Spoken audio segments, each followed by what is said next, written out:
మీరు సర్వజనముల కంటే విస్తార జనమని యెహోవా మిమ్మును ప్రేమించి మిమ్మును ఏర్పరచుకొనలేదు.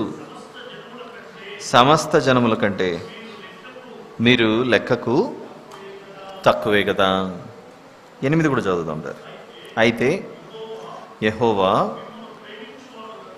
మిమ్మును ప్రేమించువాడు గనుకను తాను మీ తండ్రులకు చేసిన ప్రమాణమును నెరవేర్చువాడు గనుకను యెహోవా బాహుబలము చేత మిమ్మును రప్పించి దాసుల గృహముల నుండి ఐగుప్తు రాజైన ఫరో చేతుల నుండి మిమ్మును విడిపించెను. ఈ 3 వచనాలు ఇశ్రాయేలీయులను దేవుడు ఎందుకు ఏర్పరచుకున్నాడు? మనం గత ఆదివారము ఏ సందేశం అయితే విన్నామో దాని యొక్క కొనసాగింపై తిరిగి మళ్ళీ ఈ ఆదివారం కూడా వింటున్నాం. గత ఆదివారం మనం ఏం విన్నాం అనే ప్రశ్నకు యోహాను సువార్త 3వ అధ్యాయం 16వ వచనంలో gospel of John chapter number 3 verse number 16, God so love the world, దేవుడు లోకమును ఎంతో ప్రేమించెను. ఈ ఎంతో ప్రేమించెను అనే ఈ మాట యోహాను సువార్త నుండి ప్రారంభమైనటువంటి మనసా, లేకపోతే భూమి ప్రారంభమైనప్పటి నుండి ఉన్న మనసా? మరి ద్వితీయోపదేశకాండంలో డ్యూటెరానమీ 7 and 6 and 7th వర్సెస్లో chapter 7, 6th and 7th verse 6-7 వచనాలలో సమస్త జనముల కంటే నిన్ను ఎక్కువగా ఎంచి. సో ఇప్పుడు ఏమవుతుంది? దేవుడు లోకమును ప్రేమించాడా లేకపోతే ఇశ్రాయేలును ప్రేమించాడా? ఇశ్రాయేలును మాత్రమే ప్రేమించాడు అనే వచనాలు మనకు కనబడుతూ ఉన్నట్లు మనకు ఆ సారాంశం అర్థమవుతున్నట్లు ఉంటుంది కొన్నిసార్లు. కానీ చదివేటప్పుడు ఎందుకు ఏర్పరచుకున్నాడు, పర్పస్ ఏంటి? It was not a privilege. నేను చాలా సందర్భాల్లో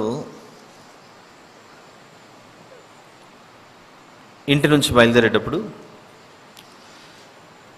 సిఐఎస్ఎఫ్, ఆర్మీ ఆ ప్రాంతాలన్నీ దాటుకొని మీ మధ్యలోకి వస్తుంటాయి. ఎందుకంటే మా ఇల్లు అటువైపు ఉంది కనుక. అప్పుడప్పుడు అక్కడక్కడ సెలక్షన్స్ జరుగుతుంటాయి. అక్కడ సెలక్షన్స్ గమనించింది ఏంటంటే ఆ ఎగ్జామ్ కంటే ముందు, ఆ టెస్ట్ కంటే ముందు ఎవరైతే వచ్చారో వాళ్ళకి స్థలం లేకుండా ఆ రోడ్డు మీదనే పక్కన పడుకొని ఉంటారు. ఏంది ఇంతమంది రోడ్డు మీద ఎట్లా పడుకున్నారు? రోడ్డు పక్కన. ఇంకొందరు అయితే లేచి రన్నింగ్ ప్రాక్టీస్కి అవసరమైన వాటన్నిటిని వేసుకొని తిరుగుతూ అట్లా కనబడుతూ ఉంటారు అప్పుడప్పుడు. మళ్ళీ ఒక 3-4 డేస్ తర్వాత నిర్మానుష్యం, ఏమీ కనపడదు. అక్కడ ఈ మనుషులు వచ్చారన్న విషయం కూడా తెలియనట్లుంటుంది. మరి ఎందుకు వచ్చారు, ఎందుకు వెళ్ళిపోయారు అనే ప్రశ్నలు ఆలోచిస్తే అక్కడ ఆ రోజు ఒక టెస్ట్ జరుగుతుంది, ఒక ఎగ్జామ్ జరుగుతుంది. ఆ పర్పస్తో వచ్చారు. ఆ పని అయిపోతానే మళ్ళీ వారి వారి ప్రాంతాలకు వెళ్ళిపోయారు. ఒక పని కొరకు ప్రయాణం జరిగింది వారిది. ఆ పని అయిపోతానే వెళ్ళిపోయారు. ఇది మనకు అర్థమైతే దేవుడు ఇశ్రాయేలీయులకు ఎందుకు తోడుగా ఉంటూ వారితో ప్రయాణం చేసుకుంటూ అలా జరిగింది ప్రయాణం అని ఆలోచిస్తే దానికి సమాధానం, దానికి జవాబు గలతీ పత్రికలో ఉంటుంది. గలతీ పత్రిక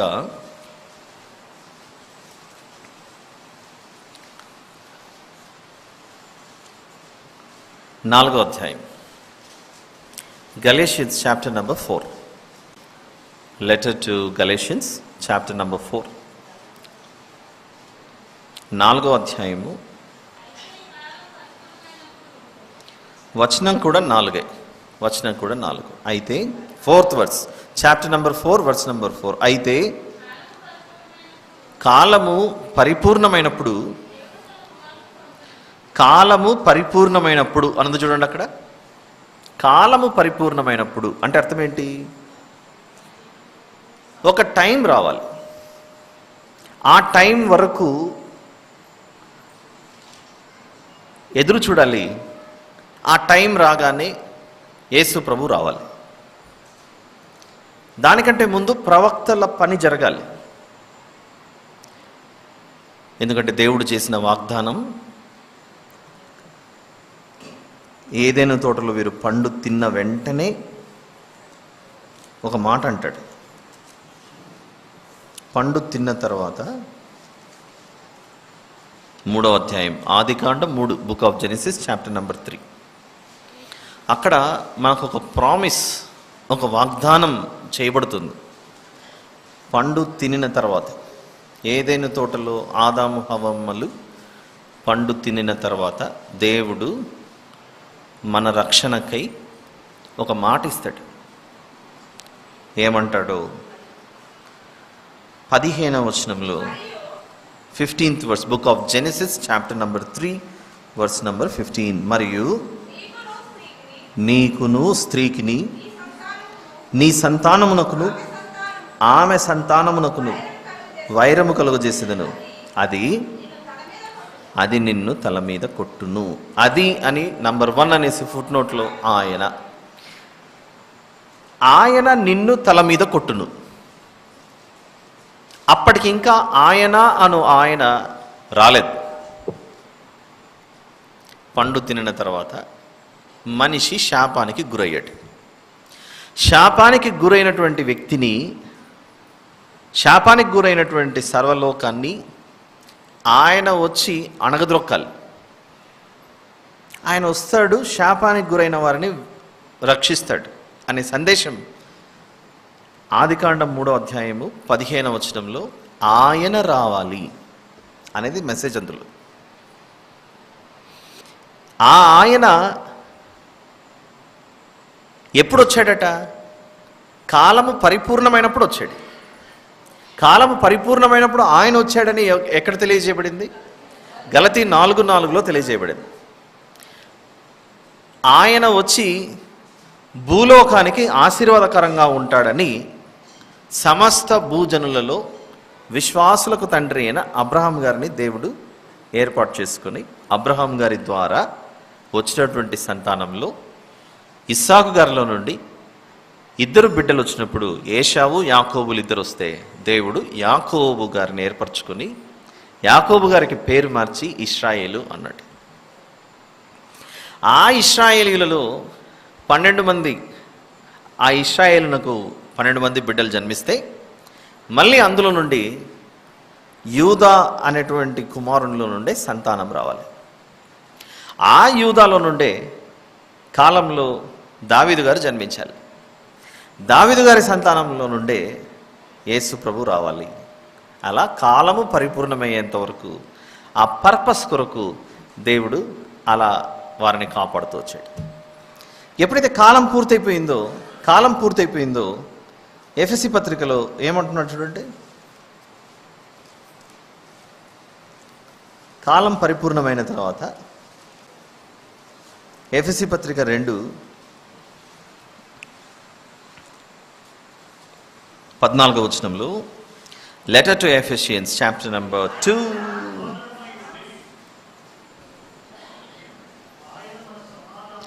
letter to Ephesians chapter number 2 verse number 14.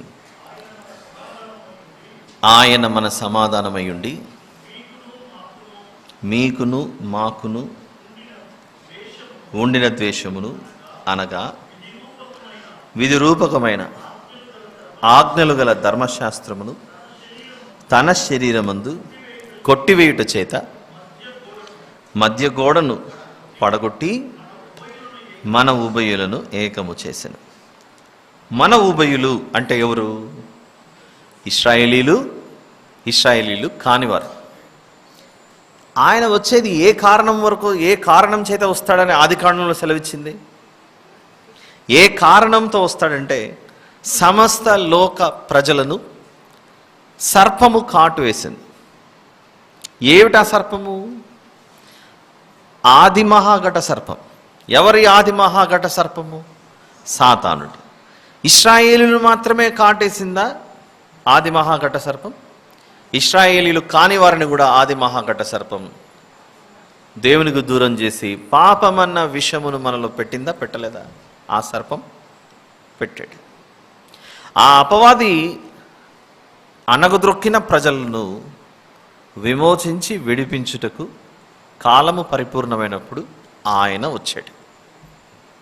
ఆయన వచ్చి ఉభయులను ఏకం చేశాడు.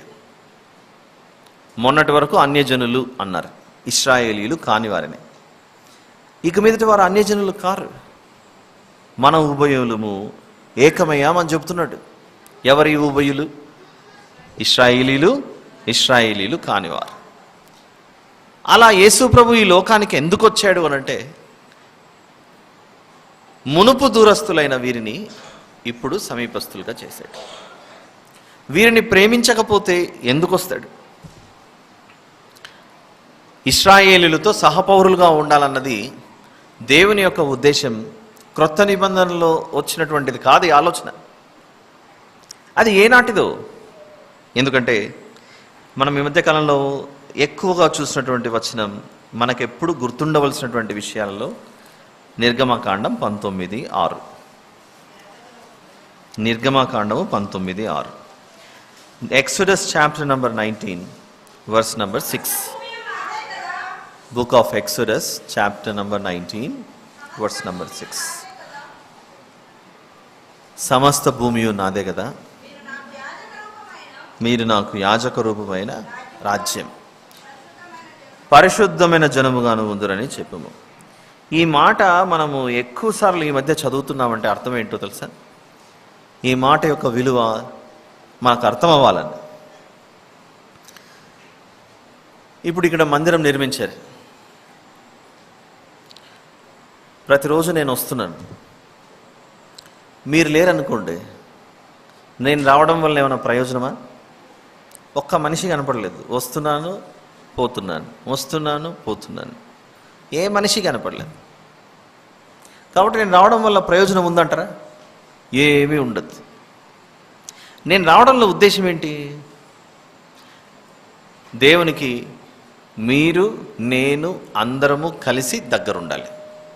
అదే కదా, మీరు దేవునిలో ఉండాలి, నేను దేవునిలో ఉండాలి, అందరము కలిసి దేవునిలో ప్రయాణం చేయాలి. ఇది మనకు అర్థమైతే నిర్గమకాండం 19:6 కూడా ఉద్దేశం అదే. ఇశ్రాయేలీలు యాజకులు, మిగిలిన వారు దేవుని వాక్యాన్ని తెలుసుకొని దేవునిలో నడవాలి. మరి ఏం జరిగింది వారిలో? ఇశ్రాయేలీలు కాని వారిలో వారి జీవన శైలి ఏంటి? వారి పద్ధతులు ఏంటి? వారి పరిస్థితులు ఏమయ్యాయి? ఎందుకు దేవుడు వారిని దూరం చేసి వీరిని ముందుకు పంపించాడు? ఇలా మనకు అనిపిస్తుంది, ఇశ్రాయేలులకైతే ఆకాశం నుండి మన్నాను కురిపించాడు, ఎర్ర సముద్రాన్ని 2 భాగాలు చేశాడు, బండలో నుండి నీళ్ళు ఇచ్చాడు, సూర్యచంద్రులు నాపాడు, వాక్యాన్ని తీసుకెళ్ళి వారి చేతిలోనే పెట్టాడు. మిగిలిన వారి పరిస్థితి ఎందుకు అని ఒకవేళ మనకు అనిపిస్తే, వారికి ఇచ్చిన టైం చూద్దాం. ఎవరికి? ఇశ్రాయేలీలు కాని వారికి దేవుడు ఎంతకాలము సమయం ఇచ్చాడో. Book of Genesis chapter number 15, ఆది కాండం 15లో, మీరు కూడా నా వలే ఉండాలి, నన్ను పోలి నడుచుకోవాలి అని దేవుడు కనానీయులకు అవకాశం ఇచ్చాడు. Opportunity was given, but they misused. పాలు తేనెలు మీరు 15వ అధ్యాయం తీసి పెట్టారని నేను అనుకుంటున్నాను. వచనం చెప్పలేదు, వివరణ విన్న తర్వాత వచనం దగ్గరికి వెళ్దాం. అవకాశాలు అందరికీ సమానంగా ఇచ్చే దేవుడు ఆయన. అయితే అవకాశం ఇచ్చినప్పుడు కొందరు దానిని సద్వినియోగం చేసుకుంటారు, మరికొందరు దుర్వినియోగం చేసుకుంటారు. సద్వినియోగం చేసుకోవడం అంటే శ్రేష్టమైన దానిని శ్రేష్టమైన దానిగా ఉపయోగించుకోవటం. శ్రేష్టమైన దానిని దుర్వినియోగం చేసుకుంటే ఇవ్వబడినదై నిష్ప్రయోజనం అవుతుంది, పొందుకున్న వ్యక్తి నిష్ప్రయోజకుడు అవుతాడు. నిష్ప్రయోజనమై అవుతుంది అంటే నిష్ప్రయోజకుడు దానిని పాడు చేశాడు. ఇది మనకు అర్థం అవ్వాలి. అబ్రహాం గారితో ఒక విలువైన విషయాన్ని మాట్లాడుతున్నాడు దేవుడు. అది ఏనాడు ప్రారంభమైందో మనకు తెలియదు. జరుగుతూ ఉన్న దాని గురించి మధ్యలో లెక్క చెప్పాడు దేవుడు. ఏమిటి ఆ లెక్క? అబ్రహామా అని 14వ వచనంలో, వారు 400 ఏండ్లు వీరిని శ్రమ పెట్టుదురు. Verse number 14, book of Genesis chapter number 15 verse number 14. వారు 400 ఏండ్లు వీరిని శ్రమ పెట్టుదురు, వీరు ఎవరికి దాసులవుదురో ఆ జనమునకు నేనే తీర్పు తీర్చుదును. తర్వాత వారు మిక్కిలి ఆస్తితో బయలుదేరి వచ్చేదారు. చాలా ఎవరి గురించి మాట్లాడుతున్నాడు అంటే, ఇశ్రాయేలీలు ఐగుప్తులో 400 ఇయర్స్ ఉంటారు, 400 సంవత్సరాలు. ఇప్పుడు మీరు కూడా ఆలోచించండి, ఇశ్రాయేలీలు ఐగుప్తులో ఉంటే 400 ఇయర్స్, కనాన్ దేశంలో ఎవరున్నారు? ప్రామిస్ ల్యాండ్లో, వాగ్దాన దేశము, పాలు తేనెలు ప్రవహించే దేశం అని దేవుడు చెప్తూ ఇది మీకు ఇస్తానని చెప్తున్నాడంటే, ఇశ్రాయేలీలేమో అక్కడ లేరు, ఐగుప్తుకి వెళ్ళిపోయారు, యోసేపు గారు వెళ్ళిపోయారని. మరి ఆ ప్రాంతం, ఆ స్థలం ఖాళీగా ఉందా, మనుషులతో ఉందా? ఎవరున్నారు స్థానికంగా? కనానీయులు ఉన్నారు. అప్పుడు 16వ వచనంలో దేవుడు అంటూ, అమోరీయుల అక్రమము ఇంకనూ సంపూర్ణం కాలేదు గనుక నీ 4వ తరం వారు ఇక్కడికి మరలా వచ్చేదరని నిశ్చయంగా తెలుసుకో అంటున్నాడు. అబ్రహాము గారితో మాట్లాడే సమయానికి, ఇశ్రాయేలీలు వెళ్ళి ఆ వాగ్దాన దేశాన్ని స్వతంత్రించుకునే కాలానికి ఎంత టైం అని చెప్తున్నాడు దేవుడు? 400 ఇయర్స్. అబ్రహాం గారితో మాట్లాడే సమయం నుండి లెక్కేస్తే 400 ఇయర్స్. అబ్రహాం గారితో చెప్పక ముందు ఆ కనానీయులకు టైం ఎప్పుడు ప్రారంభమై ఉండవచ్చు? ఎప్పుడో ప్రారంభమై ఉండవచ్చు, అది మనకి ఎగ్జాక్ట్ కౌంట్ తెలియదు. మధ్యలో చెప్పాడు దేవుడు అబ్రహాం గారితో. ప్రస్తుతానికి వాళ్ళు ఉన్నారు అక్కడ, వారి అక్రమము సంపూర్ణం అవ్వలేదు, రోజు రోజుకి అవి పెరుగుతున్నాయే. కానీ నేను మళ్ళీ అవకాశం ఇస్తున్నాను. ఏం అవకాశం ఇస్తున్నాను? ఈరోజు ఉత్తర ప్రతి ఉత్తరాలుగా ద్వితీయోపదేశకాండము 8:20 వచనం చదివాం మనం. Deuteronomy chapter number 8 verse number 20.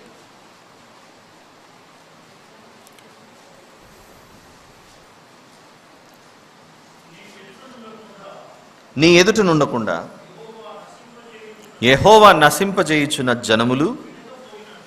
ఇక్కడ వినకపోయినట్టు అనే పదం చెవులు లేవు అందుకే వినలేదు అని కాదు మీనింగ్. అది విధేయత చూపకపోయినట్టు, అది మీనింగ్. అది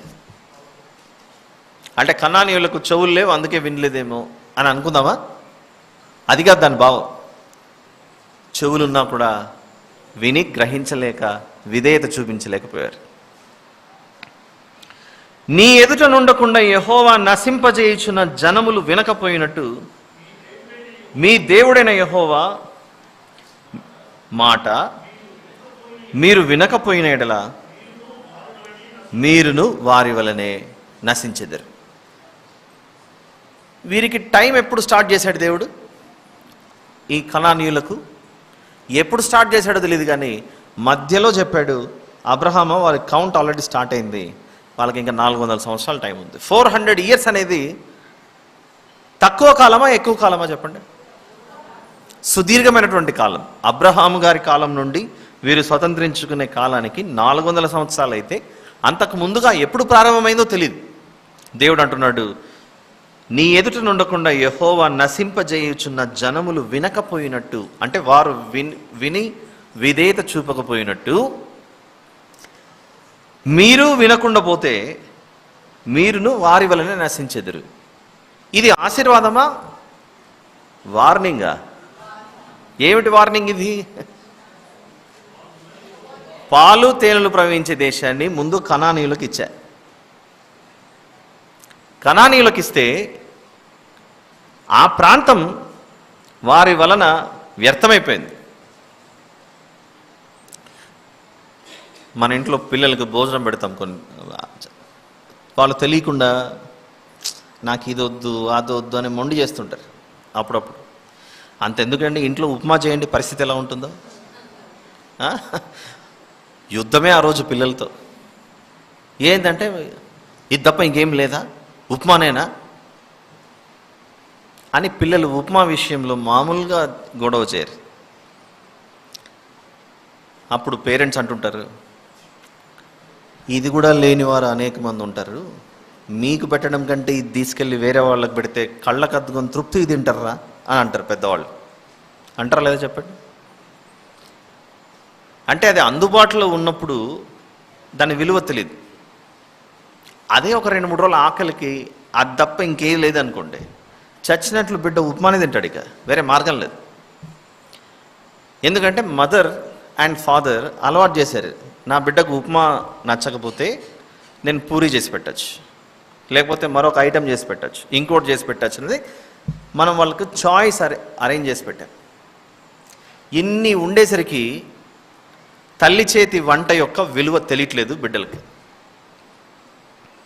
అలానే పాలు తేనెలు ప్రవహించే దేశం ఇశ్రాయేలీయుల కంటే ముందుగా కనానీయులకు ఇచ్చాడు దేవుడు, సస్యశ్యామలమైనటువంటి దేశం. ఆ దేశంలో ఉంటూ గత వారం చూసాం, పసిబిడ్డలు తీసుకెళ్ళి ఎందులో వేశారు? ఇల్లు గర్భఫలం కొరకు ఎంత కష్టపడుతుంటారు, దాని దీవెన పొందుకోనకుండా ఆలస్యమవుతున్నవారు. బిడ్డలు అంతమందిని దేవుడు ఇస్తూ పోతుంటే వీళ్ళు తీసుకెళ్ళి అగ్నిలో వేయడమా? దేవుడు అంటాడు, ఈ విషయంలో నా ఆలోచన దరిదాపుల్లో కూడా లేదు అలాంటిది, మీరు ఇలాంటి పని చేస్తారన్న విషయం అంటాడు. చూద్దాం ఒకసారి ఇర్మియా గ్రంథము. ఇర్మియా గ్రంథం 7వ అధ్యాయంలో ఆ కనానీయులు చేసిన పని మీరు చేయకూడదు అని చెప్పాడు ఇశ్రాయేలీయులకు. 8వ అధ్యాయం 20వ వచనం, అదే కలిసి చదివింది ద్వితీయోపదేశ కాండము. మనం ఇప్పుడు ఇర్మియా 7వ అధ్యాయానికి వచ్చాం. Book of Jeremiah chapter number 7. త్వరపడకండి, తొందరపడకండి. ఎంతో ప్రశాంతమైన వాతావరణంలో వాక్యం వినాలి, చెప్పాలి అనేది నా ఆశ. 31వ వచనం, 31, వర్స్ నంబర్ 31. నాకు ఈసారి యవనస్తులు లేదా పిల్లలు ఎవరైనా చదివితే వినాలని ఉంది. కాబట్టి ఇంగ్లీష్ అయినా తెలుగు అయినా మీరు చదవండి అన్న. నేను మీ వయసులో ఉన్నప్పుడు చాలా పోటీ పడి చదువుతాంట. ఎవరన్నా ఒక్కరు చదవండి, I want to listen. Verse number 31 చదువుమా.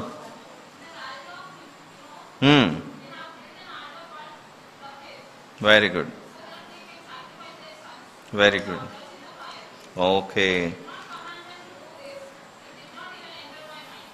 నేను ఆజ్ఞాపించని క్రియను, దేవుని మనసు చూసారా? మన దేవుడు ఎంత మంచివాడు. నేను ఆజ్ఞాపించని క్రియను, నాకు తోచని క్రియను, అసలు దేవుని యొక్క ఆలోచనలు లేదంట ఇది. అలాంటి పని ఈ ఇశ్రాయేలీయులు చేశారట. అగ్నిలో తమ కుమారులను తమ కుమార్తెలను దహించుటకు బెన్ హిన్నోము లోయలోనున్న తోఫెతునందు బలిపీఠములను కట్టుకొని ఉన్నారు. ఇప్పుడు చూడండి, మన మందిరం ఇక్కడ స్టేజ్ చక్కగా మెట్లేసి వేదికలా కట్టారు. దాని మీద నేను వచ్చి నిలబడ్డాను. ఎందుకంటే మీకు అందరికి నేను కనపడాలి కనుక హైట్ చేసి కట్టారు, ఎవరైనా సేవకులు వచ్చి మాట్లాడినప్పుడు. దీనికంటే ఒక పర్పస్. ఏమిటా పర్పస్? అందరు కనపడాలి, తర్వాత వాక్యం వివరిస్తుంటే వారికి మేము కనపడాలి, మేము ఆ వారికి కనపడాలి. అదొక పర్పస్ ఉంది. అలానే ఇర్మియా గ్రంథం 7:31లో ఒక బలిపీఠం కట్టుకున్నారట. దానికి ఒక పర్పస్. ఏమిటి ఆ పర్పస్? దాని ఉద్దేశం ఏంటంటే, దేవుడు బిడ్డల్ని ఇస్తే బిడ్డలు తీసుకెళ్ళి ఆ బలిపీఠం మీద బలి ఇవ్వడానికి. ఇప్పుడు బయట బయట మనం స్టేజ్ కట్టుకున్నామండి, ఒక చిన్న రేకులతో షెడ్ కూడా వేసాం. దాని యొక్క పని ఏమిటి? ఏదైనా పబ్లిక్ మీటింగ్ జరిగినా, ఏదైనా ఫంక్షన్ జరిగినా మనం అందరం అక్కడ కూర్చోవచ్చు, చక్కగా బయట కూర్చుంటే ఆడ వినొచ్చు. దానికి ఒక పర్పస్, ఒక ఉద్దేశంతో ఏర్పాటు చేశారు. కానీ ఇర్మియా గ్రంథం 7:31 చదివితే దేవుడు అంటున్నాడు, ఏకంగా బలిపీఠం కట్టారు, జంతువులను పక్షులను బలి ఇవ్వడానికి కాదు,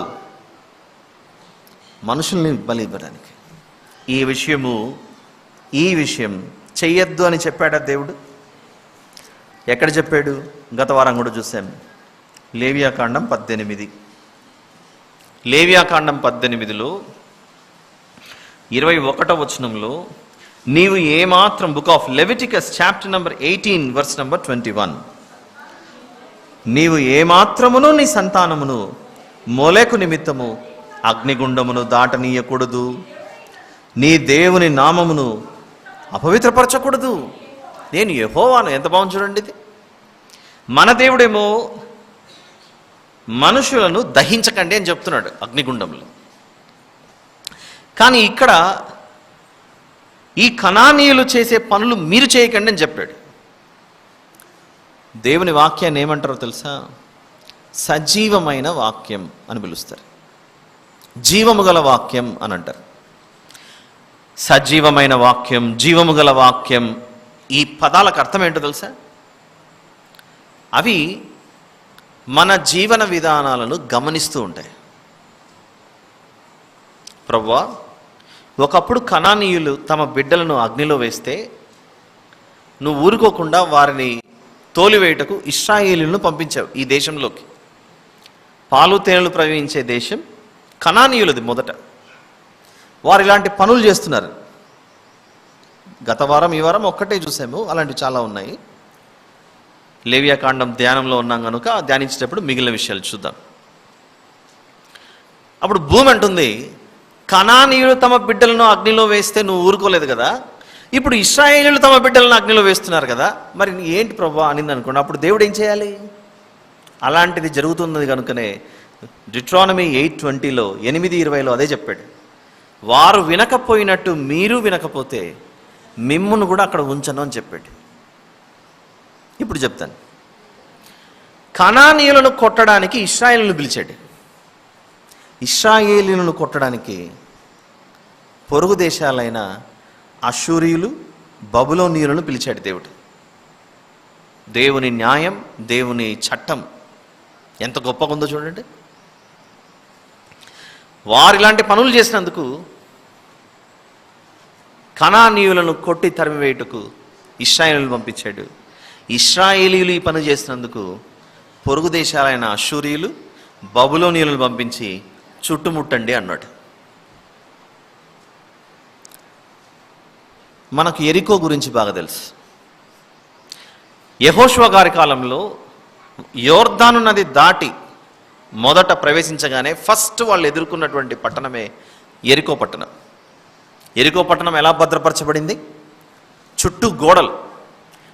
లోపలేమో యెరికో పట్టణస్థులు, బయటంతా ఎవరు చుట్టుకున్నారు? ఇప్పుడు ఇశ్రాయేలీయులు యెహోషువ గారి ఆధ్వర్యంలో దేవునికి జయము జయము అనుకుంటూ యెరికో గోడల చుట్టూ చుట్టుముట్టారు, ముట్టడి దిబ్బలు వేశారు.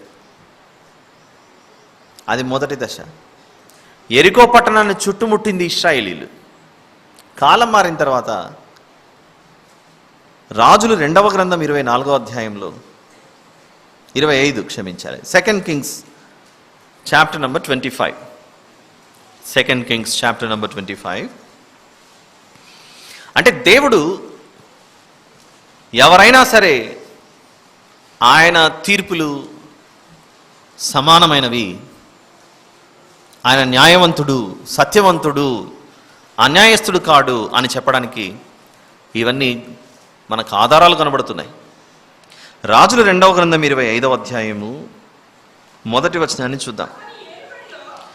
1st verse. అతని ఏలుబడిలో 9వ సంవత్సరమందు 10వ మాసము 10వ దినమందు బబులోను రాజైన నెబుకద్నెజరును అతని సైన్యమంతయును దేని మీదికి వచ్చి, యెరూషలేములో ఎవరున్నారు? ఇశ్రాయేలీయుల జనాంగం ఉంది. యెరూషలేములో ఇశ్రాయేలీయుల జనాంగం ఉంటే బబులోను రాజైన నెబుకద్నెజరు యెరూషలేం మీదకి వచ్చి దానికి ఎదురుగా దిగి దాని చుట్టూను ముట్టడి దిబ్బలు కట్టిరి. ఏమర్థమవుతుంది మనకు? కనానీయులు తప్పు చేస్తే ఇశ్రాయేలీయులు పంపించి యెరికో పట్టణం చుట్టుముట్టాడు దేవుడు. ఈసారి ఇశ్రాయేలీయులు తప్పు చేస్తే బబులోనీయులను పిలిపించి వీరి పట్టణాన్ని చుట్టుముట్టాడు దేవుడు. ఎంత ఘోరమైన పని!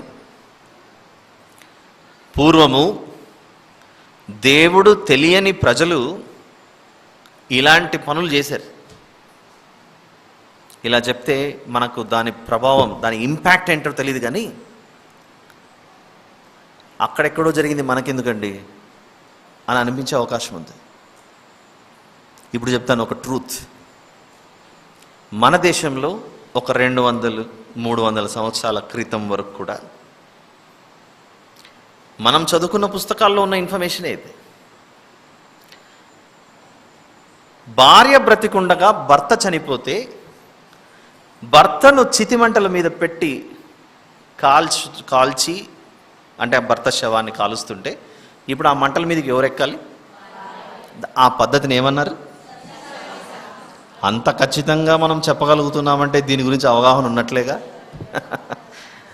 మన దేశంలోనే పూర్వము పరిస్థితులు ఏమిటి? పురుషుడు చనిపోతే భార్యను కూడా తీసుకెళ్ళి సజీవంగా చితిమంటల మీద పెట్టి చంపలేదా చెప్పండి మన దేశంలో మన పితరులు? అలాంటి పితరుల సంతానమే మనం. ఒప్పుకుంటారా? బాధ అవుతుంది కదా ఈ మాట అంటుంటే. మన పితరులు ఒకనాడు భర్త చనిపోతే బ్రతికున్న భార్యను ఇంక అయిపోయింది నీ జీవితం, ఇంతటితో సమాప్తం, వెళ్ళి నువ్వు కూడా మంటల్లో కాలిపో అని భార్యను అలా కాల్చేవారు. అవి మన పాఠ్యపుస్తకాల్లో మన పుస్తకాల్లో నేర్చుకున్నవి, తెలుసుకున్నవి. మన చేతుల్లో బైబిల్ ఉంది చూసారా ఇప్పుడు. ఈ బైబిల్ ఇన్ని భాషల్లో రావటానికి దేవుడు ఇంగ్లాండ్ దేశం నుండి విలియం కేరీ గారిని ఇక్కడికి పంపిస్తే ఇక్కడ ఆయన ప్రింటింగ్ ప్రెస్ పెట్టి ఎన్నో భాషలు నేర్చుకుని ఆ అన్ని భాషల్లో దేవుని యొక్క సహాయం చేత తర్జుమా చేయడానికి ఒక కేంద్ర బిందువుగా కలకత్తాలో ఏర్పాటు చేయబడింది.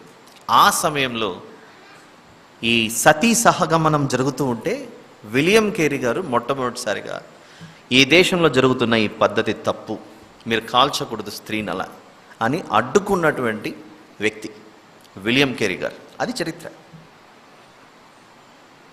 అప్పటి నుండి మెల్లిమెల్లిగా సమాజంలో ఇలా స్త్రీని దహించడం తప్పు భర్త చనిపోతే అనేటువంటి అభిప్రాయము, ఉద్యమాలు జరుగుతూ కాలక్రమేణా మార్పు జరిగింది.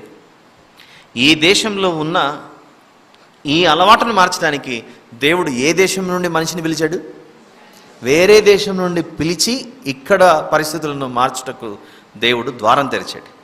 లేకపోతే పరిస్థితులు ఇప్పటికీ ఎలా ఉండేవి? కొన్ని ప్రాంతాలలో భర్త చనిపోగానే బ్రతికున్న స్త్రీని తీసుకెళ్ళి అగ్ని మీద పెట్టి కాల్చివేయటం. ఊహించుకోండి ఒకసారి. అదే భార్య చనిపోతే పురుషుణ్ణి ఎక్కిస్తారా మంటల మీదకి? ఎప్పుడూ భర్తే కాదు కదా మొదట చనిపోయేది. కొన్ని సందర్భాల్లో భార్య చనిపోవచ్చు. మరి భార్య చనిపోయిన భార్యను కాలుస్తున్నప్పుడు పురుషుణ్ణి అదే చితిమంటల మీద పెట్టి కాల్చవచ్చుగా. నేను అప్పటి నుంచి ఇర్మియా గ్రంథంలో బిడ్డలను తీసుకెళ్ళి అగ్నిలో వేశారు అని అంటుంటే, అబ్బా ఇలా జరిగిందా ఆ దేశంలో? ఒకప్పుడు కనానీయులు చేశారు, ఆ తర్వాత ఇశ్రాయేలీయులు ఇలాంటి పని చేశారు, ఎంత అన్యాయం అబ్బా అని మనకు అనిపించింది. కానీ అది మన వరకు వస్తే మన దేశంలో కూడా ఇలాంటివి జరిగాయిగా. ఇలాంటివి జరిగాయని సజీవ సాక్ష్యంగా ఉన్నాయి కనుకనే మనకు పుస్తకాల్లోకి ఎక్కాయి అవన్నీ. వరకట్నం నేరమని, ఇలాంటివన్నీ సతీసాగమనం నేరమని, అంటరానితనం నేరమని, నేరాలు ఇవన్నీ చేయకూడదని మెల్లిమెల్లిగా పుస్తకాల్లో వచ్చాయి. ఒకప్పుడు ఈనాటి కాలంలో కనపడే నేరాలు ఆనాటి కాలంలో కనపడే న్యాయాలు. అప్పట్లో భార్యను దహించడం న్యాయమే అనుకున్నారు, కానీ నేటి కాలంలో భార్యను దహించడం నేరం. మార్పు జరిగింది. ఎలా జరిగింది మార్పు? ఇదిగో దేవుడు మనకు నేర్పిస్తున్నాడు. ఇలా ఇక్కడ నా ఊహకు అందలేదంటున్నాడు ఇర్మియా గ్రంథంలో, నాకు తోచలే లేదంటున్నాడు అక్కడ. ఆ ఇంపాక్ట్ చూడండి, ఆ మాటలోని ప్రభావం ఏంటి. మనుషులు ఇలా చేస్తారని కూడా నేను తోచను కూడా తోచలేదంటే దేవుడు దీనికి ఎంత దూరంగా ఉన్నాడో ఆలోచించండి. అంటే నేను మీకు ఎందుకు చెప్తున్నానంటే, నేను తప్ప వేరొక దేవుడు మీకు ఉండకూడదు అనే మాటలోని అర్థం, ఈ దేవుడు కాకుండా మరొక దానిని మనం ఆశ్రయిస్తే మిగిలినవి మనిషి ప్రాణాలను మింగేస్తున్నాయి అని హెచ్చరిస్తున్నాడు దేవుడు. ఏమిటి లేవియాకాండం 18లోని అర్థం? మీరు ఏమాత్రమును నీ సంతానమును మోలేకు నిమిత్తము అగ్నిగుండమును దాటనీయకూడదు అని అంటే అర్థం ఏంటి? మన దేవుడు ప్రాణాలను తీసుకునే దేవుడు కాదు, ప్రాణాన్ని పోసే దేవుడు అని మనకు అర్థం అవ్వాలి. దేవుని యొక్క విధి విధానాలు, ఆయన ప్రేమ, ఆయన పరిశుద్ధత, ఆయన పవిత్రత నేర్పించుటకు మీరందరూ కూర్చోండి, నేను మాట్లాడాలి మీతో అని చెప్పాడు. ఏమిటి నిర్గమకాండం 19-20 ఒక ముఖ్య అదే పనిగా అన్నిసార్లు నేను 19-20 అంటే 19వ అధ్యాయం 20వ అధ్యాయం 19వ అధ్యాయం 20వ అధ్యాయం నిర్గమకాండం పదే పదే గుర్తు చేస్తున్నానంటే కారణం, ఫస్ట్ బయటికి తీసుకొచ్చాడు ఐగుప్తులో నుండి. 2 నెలలు ప్రయాణం చేశారు, మీరంతా లగేజీలు మోసుకొని వచ్చారు. ఎక్కడ ఉన్నారు? కొంచెం బట్టలు ఉతుక్కొని రెడీ కూర్చోండి, ఫస్ట్ నేను ప్రారంభించాలి, మీతో మాట్లాడాలి అని అందరినీ కూర్చోబెట్టాడు. కూర్చోబెట్టి వారికి చదువు చెప్పడం ప్రారంభించాడు. నైతిక విలువలు, ఆత్మీయ విలువలు. ఆ చదువులో మొట్టమొదటి మాట చెప్పిండేదే, నేను తప్ప వేరొక దేవుడు మీకు ఉండకూడదు. It's not a selfish desire, స్వార్థపూరితమైనటువంటి కోరిక కాదు దేవుడు కోరిండేది అక్కడ. నన్ను ఆశ్రయించకుండా మీరు వేరే దానిని ఆశ్రయిస్తే, ఆ ఆశ్రయించుచున్నది నీ కుటుంబాన్ని, నీ సంతానాన్ని మృంగివేయటానికి అవి నోరులు తెచ్చుకొని కూర్చున్నాయి అక్కడ. నీవు ఏమాత్రం నీ సంతానం మొలకు నిమిత్తం అగ్నిగుండం దాటనీయకూడదు అని అంటే, ఒకవైపు ఏమో దేవుడు బిడ్డలు ఇస్తే వీళ్ళు తెలిసి కాల్చుతుంటే, దేవుడు ఏమన్నాడు? మీరు అలాంటివి చేయకూడదు, మీరు చేస్తే మిమ్మల్ని కూడా పంపించేస్తానని చెప్పాడు అక్కడ. అలానే జరిగింది. ఇశ్రాయేలీయులు యెరికో పట్టణానికి ముట్టడి వేశారు. దాన్ని స్వతంత్రించుకునేటప్పుడు లోపలికి ఎంటర్ అయిన వారు చెడిపోయారు. చెడిపోగానే సజీవమైన వాక్యం మళ్ళీ మేల్కొంది. 8:20 ద్వితీయోపదేశకాండం, వారి వలె మీరు చేస్తే మీరు కూడా పోతారన్నాడు. వీరు యెరికో పట్టణాన్ని ముట్టడి వేశారు, బబులోనీయులు వచ్చి యెరూషలేం పట్టణాన్ని ముట్టడి వేశారు. ఇశ్రాయేలీయులు ఒకప్పుడు బయట ఉన్నారు, యెరికో పట్టణం సందర్భంలో, యెరూషలేం పట్టణం సందర్భంలో ఇశ్రాయేలీయులు లోపల ఉన్నారు. ఆ యెరికో పట్టణానికి చుట్టూ ఇశ్రాయేలీయులు ఉన్నారు. మొదటి దశలో రాజులు 2వ గ్రంథానికి వచ్చిన తర్వాత 25వ అధ్యాయంలో ఇశ్రాయేలీయులు లోపల ఉన్నారు, బబులోనీయులు చుట్టుముట్టారు. దేవుని యొక్క తీర్పు సరైనదా కాదా చెప్పండి? అందుకే దేవుడు అంటున్నాడు, నేను లోకమును ప్రేమించాను, ఒక్కరిని కాదు అందరినీ ప్రేమించాను. ఈరోజు వాక్య ధ్యానంగా మనము 7వ అధ్యాయం చూసాంగా, ద్వితీయోపదేశకాండం. ద్వితీయోపదేశకాండం 7 వచనం కూడా 7లో, మీరు సర్వజనముల కంటే విస్తార జనమని యెహోవా మిమ్మును ప్రేమించి మిమ్మును ఏర్పరచుకోలేదు. ఎందుకు ఏర్పరచుకున్నాడంటే, మీ తండ్రులకు దేవుడు ప్రమాణం చేశాడు. ఎవరా తండ్రులు? అందుకే దేవుడు చెప్పేటప్పుడు ఈ 3 పేర్లే చెప్తుంటాడు. నేను అబ్రహాము దేవుడను, ఇస్సాకు దేవుడను, యాకోబు దేవుడను అంటుంటాడు దేవుడు. ఎందుకు వారి పేర్లు చెప్పుకోవడంలో ఉద్దేశం? ఎందుకంటే చెప్పినది వారు విన్నారు, లోబడ్డారు. మిగిలిన వాళ్ళు వినలేదు. చిన్న విషయం కాదు. 100 సంవత్సరాల వయసులో కొడుకు పుట్టాడు అబ్రహాం గారికి, ఇస్సాక్ గారు. 100 సంవత్సరాల వయసులో కొడుకు పుట్టి అప్పుడప్పుడే నడుచుకుంటూ చిన్న చిన్న మాటలు మాట్లాడుతూ ఒక 10, 11, 12 సంవత్సరాలు ఎంత వచ్చాయో,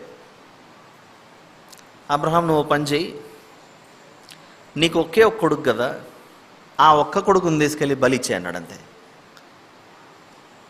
ఒకవేళ ఆ స్థానంలో మనం ఉంటే ఇప్పుడు ఏం చేస్తామంటే ఈ ఇల్లు తలుపు తాళం వేసుకొని ఎవరన్నా తలుపు కొడితే ఆయన లేడండి అని చెప్పండి అన్నాడు. అలా అవ్వచ్చు పరిస్థితి. ఎన్నో రోజుల నుండి శారమ్మ గారు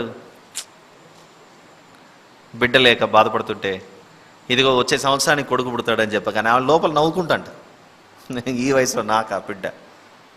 ఏమమ్మా శారమ్మ నువ్వు ఎందుకు నవ్వుచున్నావు అంటే నేనేం నవ్వలేదంటుంది ఆ దేవుని దగ్గర. అంటే నువ్వు నవ్వితివి, అబద్ధం అడగ తల్లి, నువ్వు నవ్వితివి, నమ్మకం లేదుగా.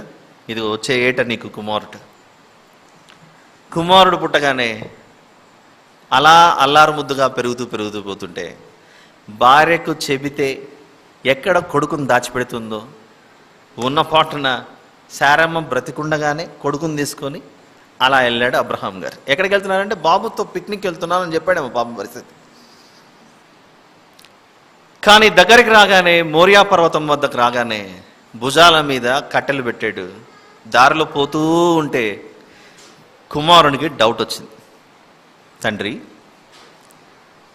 బలి కొరకై కట్టెలు ఉన్నాయి, నిప్పు ఉంది, మరి గొర్రెపిల్లేది? ఇస్సాక్ గారు అడిగిన ప్రశ్న.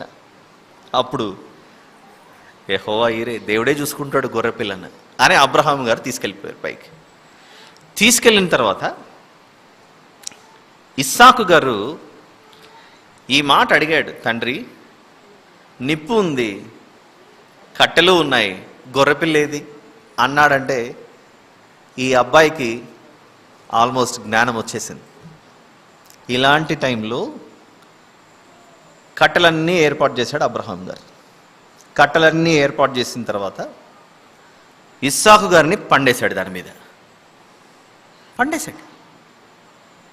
ఇస్సాకు గారిని పండేసిన తర్వాత అక్కడికి ఆగలేదు స్టోరీ, చెయ్యి కూడా ఎత్తేశాడు పైకి. ఇక్కడ అబ్రహాం గారి విశ్వాసం మాత్రమే కాదు మనం చూడాల్సింది. మా నాన్న నన్ను కట్టెల మీద పెట్టి కత్తెత్తాడంటే ఇప్పుడు ఆ మాట క్వశ్చన్ వేశాడు. ఇప్పుడు ఇస్సాక్ గారు ఏ క్వశ్చన్ వేశారు? తండ్రి నిప్పు ఉంది, కట్టెలు ఉన్నాయి, బలికి గొర్రెపిల్లేది అన్నాడు.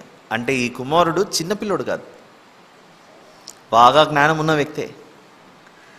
నా కుమారుడు చనిపోతే దేవుడు బ్రతికించగలడు అనే విశ్వాసం అబ్రహాం గారిలో కనబడుతుంటే, మా నాన్న నా మీద కత్తెత్తి ఇంకా పడబోతానన్నా కూడా నేను ఇలానే ఉండాలి అని ఇస్సాకు గారు తండ్రికి ఎంత విధేయత చూపించాడు అక్కడ. ఏం విషయం ఇది? ఇలాంటివన్నీ గమనించి దేవుడు, నేను అబ్రహాము దేవుడను, ఇస్సాకు దేవుడను, యాకోబు దేవుడను. వీళ్ళిద్దరికైతే చెప్పారు బ్రదర్, వీళ్ళిద్దరూ గ్రేట్ అని. యాకోబు గారు మామూలు మనిషి కాదు కదా, అన్నను మోసం చేసి పారిపోయి అక్కడికి వెళ్ళి ఇవన్నీ చేశాడు. మరి యాకోబు గారి గురించి ఎందుకు మనం చెప్పుకోవాలి? రాహేల్ గారిని ప్రేమించాడు. అప్పుడు మామగారు అన్నారు, నా కూతురు నువ్వు వివాహం ఆడాలంటే 7 ఏళ్ళు పనిచేయాలన్నాడు. అక్కడ ఆ 7 ఏళ్ళు అలా కలలా కలిసిపోయాయి. 7 ఏళ్ళు ఎలా పోయాయో తెలియదు, ఎందుకంటే ఎదురుగా అమ్మాయి కనపడుతుంది కాబట్టి. తీరా 7 ఏళ్ల తర్వాత వివాహ సమయం ఆసన్నమైంది. రాహేలుకు బదులుగా లేయా వచ్చేసారు. ఏమిటి నాకు ఇంత మోసం, అది ఏంటంటే ఇంకేం చేసేది లేదన్నాడు ఆయన. పెద్ద కుమార్తె వివాహం చేయకుండా రెండవ కుమార్తెకి ఎలా చేయమంటావు అన్నాడు. ఇప్పుడు ఏంటి పరిస్థితి? అలాగైతే మళ్ళీ 7 ఏళ్ళు పనిచేయన్నాడు. ఈ మామయ్య మామూలు మామయ్య కాదు ఈయన. ఆ కాలంలో అందుకే ఒక 2-3 వారాల క్రితం నేనేదో ఒక విషయం చెప్పిట్టి, పురుషులే స్త్రీలకు ఇవ్వాలి కానీ స్త్రీలు పురుషులకి ఇచ్చేది కాదు. ఆ విషయం చెప్పినప్పుడు ఈ స్త్రీని సంపాదించుకోవడానికి ఇంకా 14 ఏళ్ళు కష్టపడ్డాడు ఈయన. 14 ఏళ్ళు కష్టపడి అంతా వచ్చేసిన తర్వాత అన్నకు మోసం చేసినందుకు పడాల్సిన శిక్ష అయితే పడింది. 14 ఏళ్ళు దూరం అయిపోయి, ఇంటికి ఫ్యామిలీకి దూరం అయిపోయి తర్వాత యోసేపు గారిని అన్నలు అమ్మేస్తే ఏడ్చుకుంటూ ఉండిపోయాడు. తర్వాత నీ కుమారుడు బ్రతికే ఉన్నాడు అని చెప్పగానే ఆ వృద్ధాప్యంలో దారిలో పోతుంటే దేవుడు అంటాడు, యాకోబు భయపడకు, ఐగుప్తుకు వెళ్ళటానికి నేను కూడా నీతో వస్తున్నాను, మళ్ళీ నేను నిన్ను తిరిగి తీసుకొస్తాను అని దేవుడు యాకోబు గారికి ప్రమాణం చేస్తాడు. అమ్మయ్య, దేవుడు నాతో ఉన్నాడు అనుకొని వెళ్ళిపోయాడు. కానీ ఐగుప్తులో చనిపోయాడు. వెళ్ళేటప్పుడు చనిపోయే ముందు తన బిడ్డలకు ఒక మాట చెప్పేసి వెళ్ళాడు. నాకు వాగ్దానం చేశాడు, ఆయన ఖచ్చితంగా వస్తాడు, ఆయన రానే వస్తాడు, మళ్ళీ మనల్ని తీసుకెళ్తాడు. యాకోబు గారు అంత ఖచ్చితంగా చెప్పినందుకే యోసేపు గారు చనిపోయే ముందు, మీరు వెళ్ళిపోయేటప్పుడు నా ఎముకలు కూడా ఇక్కడ పెట్టకండి, తీసుకెళ్ళిపోండి అన్నాడు. సో ఏం జరిగింది అని అంటే, అబ్రహాము గారు విశ్వాసులకు తండ్రి అయితే తన మనవడు కూడా అనగా యాకోబు గారు విశ్వాసం విషయంలో బలంగా ఉన్నట్లు అర్థమవుతుంది. కానీ ఏశావు తాను ఆడినటువంటి స్త్రీల వలన రిబ్కాను తన తల్లికి ఇబ్బందులు కొని తీసుకొచ్చాడు. ఇబ్బందులు తీసుకొచ్చి ఎన్నో కష్టాల పాలు చేస్తే అప్పుడు యాకోబు గారిని తల్లి అక్కడ పంపిస్తుంది. ఇక్కడ వారిని వద్దు, నువ్వు అక్కడికి వెళ్ళిపోవాలి. జరిగింది ఏదో జరిగింది, తల్లికి విధేయత చూపించి వెళ్ళిపోయాడు. నిరీక్షణతో విశ్వాసంతో యాత్రను కొనసాగించి అలా విశ్వాసులకు మాదిరిగా ఉండేవారిలో ఉండిపోయారు వీళ్ళు ముగ్గురు. అసలు ఇంటికి వెళ్ళి ఆలోచిస్తే ఇందాక చెప్పిన అబ్రహాం ఇస్సాకుల గురించి ఆ సమయంలో మనం ఉంటే మాత్రము, డాడీ ఇప్పుడే వస్తాను, వాటర్ తాగొస్తాను, ఇంకంతే, పరుగు ఇంక మళ్ళీ దొరకమేమో పరిస్థితి. నడుచుకుంటూ వెళ్తున్నాడంటే కొడుకు చేతులు కూడా కట్టేయలేదు, కాళ్ళు కట్టేయలేదు, హ్యాపీగా వెళ్ళారు పైకి. నువ్వెందుకు నన్ను కట్టేస్తున్నావు, నన్ను ఎందుకు చంపేస్తున్నావు అని అనలేదు ఇస్సాకు గారు అక్కడ. అలాంటి గొప్ప చరిత్ర సాక్ష్యం వారు కలిగి ఉన్నారు అక్కడ. ఇలాంటి వారి గర్భాన విశ్వాసులే పుడతారు అని ఎదురు చూసి అప్పుడు భూలోక వంశములన్నీ నీ వలన ఆశీర్వదింపడును అని అబ్రహాం గారిని పిలిచి, ఆ ఆశీర్వాదం ఎవరి ద్వారా ఇచ్చాడంటే ఫైనల్గా కాలము సంపూర్ణమైనప్పుడు నిర్దోషి అయిన లోకరక్షకుడు వస్తాడు. ఆ మాట నెరవేర్చడం కొరకు ఆ అబ్రహాం గారి లైన్ని అలా కాపాడుతూ వచ్చాడు దేవుడు. పని అయిపోయిందిగా. ఇప్పుడు యేసుప్రభు వచ్చాడు, మన కొరకు ప్రాణం పెట్టాడు, సమాధి చేయబడ్డాడు, తిరిగి లేచాడు. ఇదంతా అయిపోయింది కనుక there are no any other privileges and it was never a privilege, it was a purpose. All right. అందుకే 9వ అధ్యాయం చూద్దాం. ద్వితీయోపదేశ కాండము 9, 4వ వచనంలో 4, 5 వచనాలు అందరూ తీసారా? Deuteronomy chapter number 9 verses numbers 4 and 5 చదవండి సిస్టర్.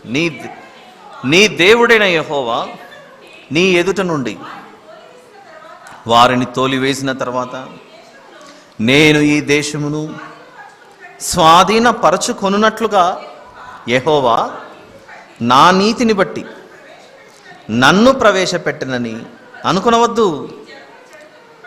దేనిని బట్టి ప్రవేశింపజేస్తున్నాడట దేవుడు? ఈ కనాను జనముల చెడుతనమును బట్టియే యెహోవా నీ ఎదురు నుండి వారిని వెళ్ళగొట్టుచున్నాడు. నీవు వారి దేశమునకు వచ్చి దాని స్వాధీనపరచుకొనుటకు నీ నీతి అయినను నీ హృదయ యథార్థత అయినను హేతువు కాదు. ఈ జనముల చెడుతనమును బట్టియే యెహోవా నీ పితరులైన అబ్రహాము, ఇస్సాకు, యాకోబులతో ప్రమాణము చేసిన మాటను స్థాపించుటకై నీ దేవుడైన యెహోవా వారిని నీ ఎదుట నుండి వెళ్ళగొట్టుచున్నాడు. ఇప్పుడు మీ పరిస్థితి చెప్తున్నాడు మోషే గారు. మీరు కూడా అలాంటి వారే, మీరు లోబడని వారు గనుక ఈ మంచి దేశమును స్వాధీనపరచుకున్నట్లు నీ దేవుడైన యెహోవా నీ నీతిని బట్టి నీకు ఇయ్యడని నీవు తెలుసుకున్నవాళ్ళని. చాలా ఇష్టం. ఎంత క్లియర్గా చెప్తున్నాడు చూడండి. నీ యొక్క నీతిని బట్టి ఇవ్వట్లేదు, ఇది నీ తండ్రులకు వాగ్దానం చేశాడు కనుక ఇస్తున్నాడు అని చెప్తున్నాడు అక్కడ. ఇదంతా పాత నిబంధన. క్రొత్త నిబంధనకు వస్తే మనమంతా పరలోక వారసులం. పరలోకంలో పరిశుద్ధునితో ఉండుటకు మన నీతి కారణమా, మన యథార్థత కారణమా, మన క్రియలు కారణమా? కాదు. ఇది ఆయన కృపనే. అది ఎఫెసీ పత్రిక 2:8, 9, 10 వచనాలు. పరలోకంలో మనం అడుగు పెట్టడానికి, దేవునితో శాశ్వత కాలం వాగ్దాన ప్రపంచంలో ఉండటానికి కారణం మన నీతి కాదు, మన యథార్థత కాదు. ఆనాడు వారికి కృప చూపినట్లు ఈరోజు సర్వలోకానికి దేవుడు తన కృప చేత మనకు అనుగ్రహిస్తున్నాడు. ఇది దేవుని వరమే. మీరు అందరు తీసారా? Ephesians chapter number 2 verse number 8. మీరు విశ్వాసము ద్వారా కృపచేతనే రక్షింపబడి ఉన్నారు, ఇది మీ వలన కలిగినది కాదు, దేవుని వరమే. ఆ రోజు వారు వాగ్దాన దేశం పొందుకోవడానికి ఏమిటంటే అది దేవుని వరమే. ఈరోజు మనం పరలోకం అనే వాగ్దాన దేశం పొందుకోవడానికి దేవుని వరమే. అయితే ప్రియులారా, ఎలాగూ ముగించాలి కనుక ముగిస్తున్నాను. ముగించే ముందు ఒక విషయాన్ని చూపిస్తాను. ఈ విషయం మనల్ని ఆలోచింపజేయాలి. ఒక తండ్రికి 4 ఎకరాల పొలం ఉంది, 4 కుమారులు ఉన్నారు. ఇప్పుడు ఆయన వెళ్ళిపోయేటప్పుడు వీలునామా రాస్తాడు, రాయాలి. నా తదనంతరం నా భార్య నేను చనిపోయిన తర్వాత ఈ 4 ఎకరాల పొలం ఎవరికి రావాలి? నా 4 బిడ్డలకు రావాలి. ఎంత ఇవ్వచ్చు ఈ 4 బిడ్డలకు? ఒక మంచి తండ్రి బిడ్డలకు ఇచ్చేటప్పుడు 4 ఎకరాలు కలిసి, పెద్దోడా నువ్వే తీసుకో, ఈ ముగ్గురు ఏమైపోయినా పర్లేదు అనొచ్చా? లేకపోతే రెండో వాడిని పిలిచి, రెండో వాడ నువ్వు తీసుకో మొత్తం అనాలి? ఛాన్స్ లేదు అక్కడ. ఒక మంచి తండ్రి బిడ్డలను ప్రేమించేవాడు 4 బిడ్డలకి సమానంగా పంచుతాడు. ఈ భూమి చూడండి ఎంత పెద్దదో. మీరు ఇంటికి వెళ్ళిన తర్వాత అర్త్ మ్యాప్ పెట్టుకొని చూడండి, లేదా ఒక గ్లోబ్ తీసుకోండి, గ్లోబ్, గుండ్రంగా ఉండే గ్లోబ్. వినండి, చాలా ఇంపార్టెంట్ పాయింట్ చెప్తున్నాను. ఇంత భూగోళం, ఇంత పెద్ద ఆసియా, ఐరోపా, north America, south America, Australia, ఇన్ని ఖండాలు, ఆఫ్రికా, ఇంత పెద్ద భూమండలంలో దేవుడు ఒక పని చేశాడట. అది 32వ అధ్యాయం ద్వితీయోపదేశకాండం. ఇంత పెద్ద భూమండలాన్ని దేవుడు ఏం చేశాడు ఒకసారి చూడండి. ద్వితీయోపదేశకాండం 32.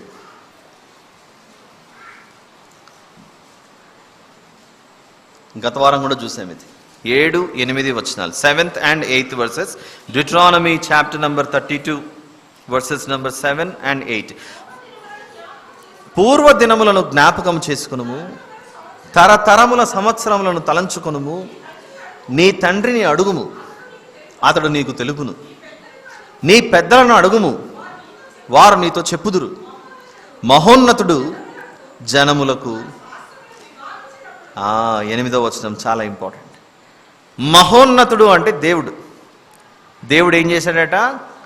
జనములకు వారి స్వాస్థ్యములను విభాగించినప్పుడు, నరజాతులను ప్రత్యేకించినప్పుడు, ఇశ్రాయేలీయుల లెక్కను బట్టి ప్రజలకు ఈ భూమి అనే స్థలం, గ్లోబ్ మ్యాప్ పెట్టుకొని చూడండి.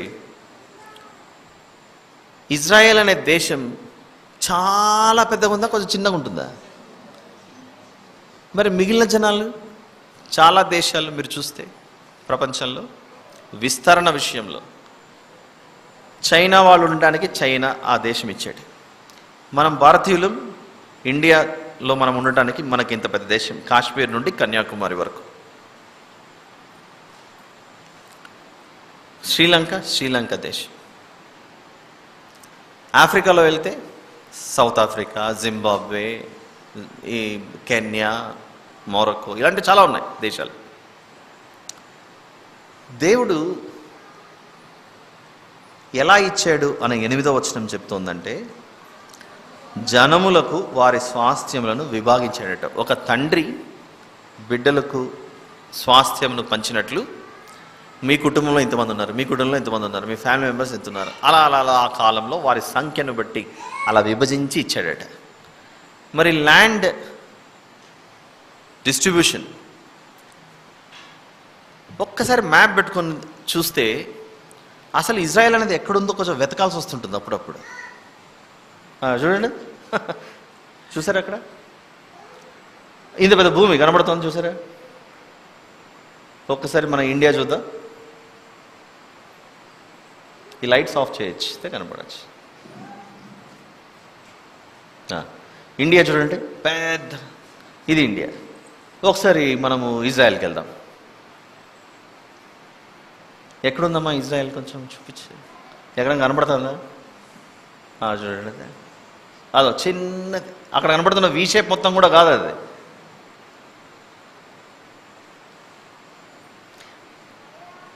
అక్కడ చిన్నగా, అందులో మళ్ళీ మళ్ళీ వేరు వేరు ప్రాంతాలు. మరి విస్తీర్ణం విషయంలో ఒకసారి అమెరికా చూద్దామా? అమెరికా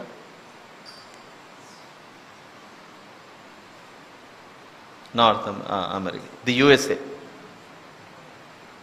అది చూడండి, అంత పెద్దగా ఉంది. మిగిలిన దేశాల యొక్క విస్తీర్ణ, దాని యొక్క సైజు, దాని చుట్టుకొలత వీటితో పోల్చుకుంటే ఇజ్రాయెల్ చాలా చిన్నగానే కనపడుతుందిగా. మరి మనకెందుకు అలాంటి సపరేట్ ఫీలింగ్ ఉంటుంది అప్పుడప్పుడు? వారిని అయితే చాలా బాగా చూసుకున్నాడు, మనల్ని చూసుకోలేదని. కాబట్టి ఇక మీదట మనల్ని కూడా దేవుడు అంతకంటే ప్రేమగా చూసుకున్నాడు అనే ఆలోచన కలగాలి. మన మీద దేవుడు చూపించిన ప్రేమ గురించి మన ఇండియన్ టోపోగ్రఫీని అర్థం చేసుకుంటే చాలు. ఉత్తరాన చాలాసార్లు చెప్పారు అనేది, నార్త్ ఇండియాలో ఉండే ప్రజల కొరకు ఒక సింధు నది, గంగా నది, యమునా నది, బ్రహ్మపుత్ర నది, ఎన్ని 4. మధ్య భారతదేశం, సెంట్రల్ ఇండియా, గొడవ చేయకూడదుగా, వాళ్ళకేమో 4 నదులు ఉన్నాయి, మా పరిస్థితి ఏంటని. అందుకు సెంట్రల్ ఇండియాలో మహానది, మహీనది, నర్మదా, తపతి 4 పెట్టాడు. అప్పుడు వెంటనే సౌత్ ఇండియాలో ఉన్న మనం గొడవ చేయొచ్చు, ప్రభువా వాళ్ళకి 4, మధ్యలో 4, మా పరిస్థితి ఏంటంటే, మీకేం తక్కువ చేశాను నాయన నేను? మీకు గోదావరి ఇవ్వలేదా? కృష్ణ ఇవ్వలేదా? కావేరి ఇవ్వలేదా? పెన్నా నది ఇవ్వలేదా?